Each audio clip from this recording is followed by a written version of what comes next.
I'm Zach Jones with Recruit, and here are my 2 cents on the biggest mistake that people make with Google search ads. Google search ads are great. They can bring you some of the most qualified leads you will ever get because people have taken time out of their day to actively search for something on Google. Google search campaigns aren't terribly difficult to set up compared to some other platforms, but the success depends ultimately on the quality of the keywords you enter. Now, if you've ever done a Google search ad campaign or ever even researched it, everything I've told you, it's really nothing new. You already know all of that. But ultimately, the success in terms of maximizing your budget and ensuring you get the most possible clicks per dollar is going to depend on the quality of your negative keywords. And the vast majority of search campaigns are not utilizing negative keywords well, if at all. So first, what is a negative keyword? Simply put, it is a keyword that will prevent your ad from appearing. So when we typically think of Google search ads, you enter the keywords that you want to trigger your ad.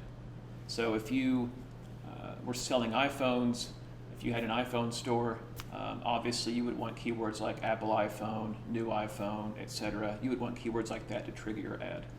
If you only sold iPhones and you didn't sell Samsung phones, you wouldn't want your ad to appear to someone searching for a Samsung phone, correct?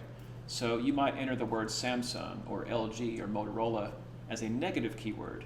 So even if someone's query included the word iPhone, if they have one of those negative keywords in their query, your ad is not going to show regardless.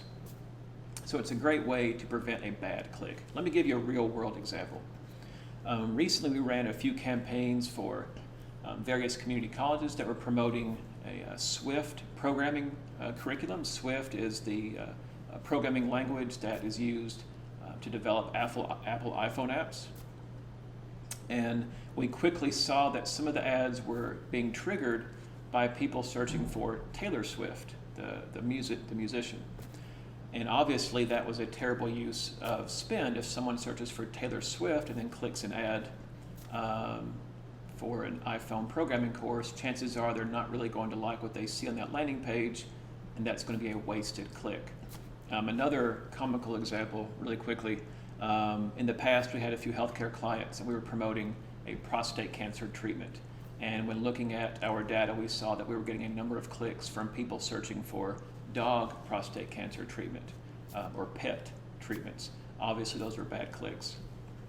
So in all of these cases, we added, for the negative keywords, we added Taylor to prevent searches for Taylor Swift being triggered on that Swift campaign. For the prostate cancer treatment, we entered dog, cat, pet, etc. to negative keywords, and that's put all that to an end.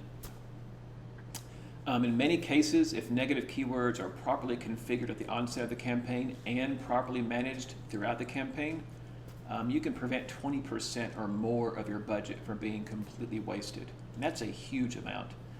It's too big of an amount just to overlook and forget about. So next time you plan a campaign, don't stop at just creating great keywords.